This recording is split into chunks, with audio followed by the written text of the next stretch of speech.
فائدہ ابتدائی زمانے میں کفار کی طرف سے مسلمانوں پر جس قدر ظالم ہوئے وہ بیان سے باہر ہیں۔ تاریخ کی کتب ان سے پور ہیں، حتیٰ کہ مسلمانوں کو مجبور ہو کر مکہ مکرمہ سے ہجرت کرنی پڑی۔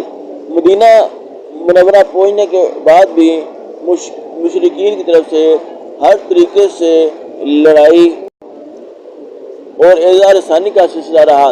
حضور اقدس صلی اللہ علیہ وآلہ وسلم صحابہ رضی اللہ تعالیٰ عنہ کی ایک جماعت کے ساتھ محض عمرہ کرنے کی نیت سے مکہ مکرمہ تشریف لائے تو کافروں نے مکہ میں داخل بھی نہ ہونے دیا، باہر ہی سے واپس ہونا پڑا۔ لیکن اس وقت آپس میں ایک معاہدہ چند سال کے لیے ہو گیا تھا، جس میں چند سال کے لیے کچھ شرائط پر آپس میں لڑائی نہ ہونے کا فیصلہ ہوا تھا۔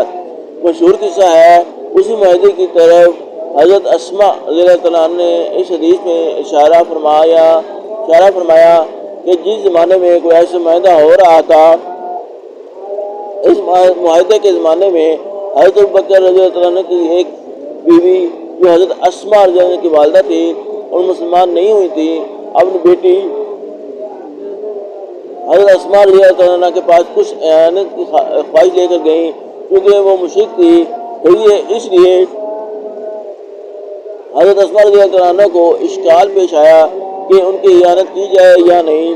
اس لیے حضور صلی اللہ علیہ وسلم سے دریافت کیا۔ حضور صلی اللہ علیہ وسلم نے اعانت کا حکم فرمایا۔